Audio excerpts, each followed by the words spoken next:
hot chocolate, eggnog, bibenka, rose cookies, gingerbread are all iconic Christmas treats. However, the festive season would be incomplete without the legendary plum cake. Correct? So join me as I share the story, rather, the history of the plum cake.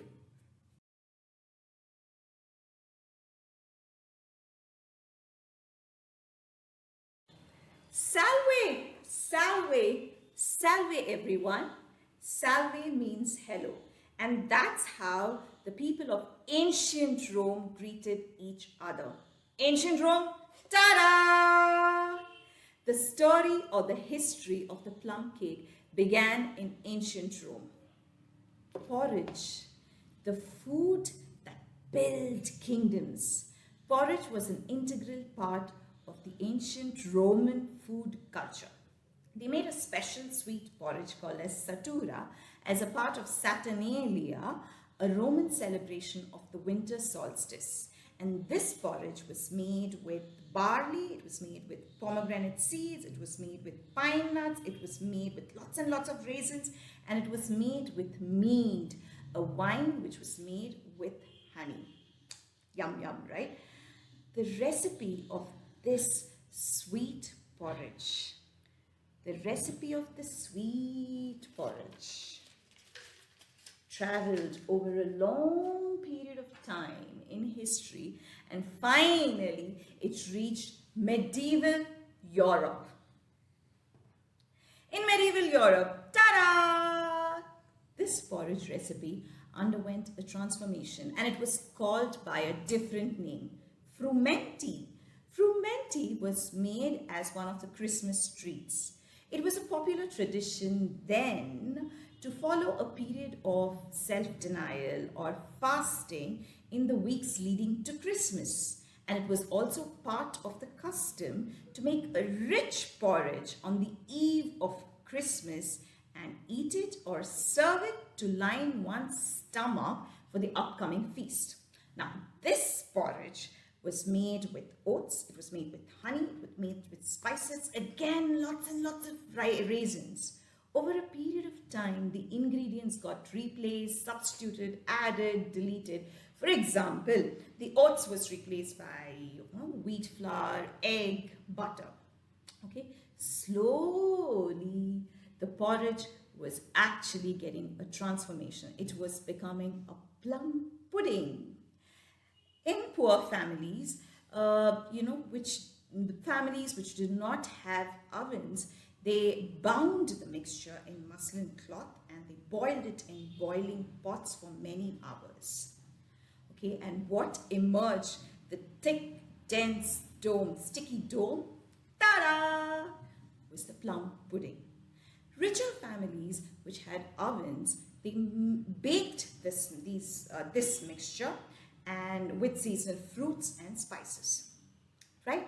Now the spices again were a representation, okay, symbolically they represented the exotic eastern spices brought by the wise men, okay? And generally the ingredients used, the number of ingredients used were 13, once again representing Jesus and his disciples. Slowly, you see, my dear friends, porridge became the plum pudding and the plum pudding was becoming the plum cake which we see today, which we taste today. Okay, every family had a unique recipe depending on the preferences of the lady of the house. Ta-da! Okay, porridge to pudding, pudding to plum cake, but not much of, and nobody spoke about plums, okay? So were there were plums in the cakes or in the puddings? No, plums were not used, but still they were called as plum cakes simply because prunes, currants, raisins were also called as plums in Europe during those days. The name continued and the tradition goes on. Many men, the families of men working in British colonies of Australia, America, Canada, and other parts of the world, they started making plum cakes, say weeks in advance or months in advance, and they started sending this to the men working over there as Christmas hampers along with wine and presents. Ta-da! That's how the first plum cake traveled out of England. It's been 2 centuries, my dear friends, and you will find a plum cake in every corner of the world. Ta-da! Now that is the story or the history of the plum cake.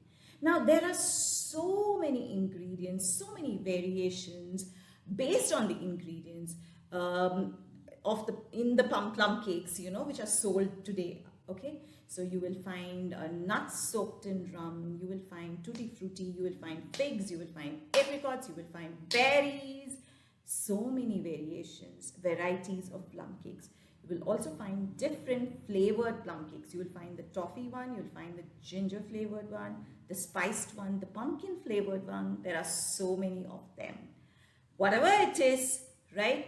This time, when you dig into your plum cake, when you dig into your plum cake, pat yourself, because this time you can be proud that you know the story or the history of the plum cake. Correct? Okay. I dedicate this video to all my baker friends, okay? All the home bakers, all of them who are baking for their families, all of them who run startups, all of them who are bakers and confectioners, big and small, all of them who bake, put up their videos on YouTube with recipes, all of them who are spreading the joy of Christmas through their baked goodies in their own way. Go ahead, my dear friends, keep spreading the joy of Christmas. Merry Christmas to all of you. Ta-da!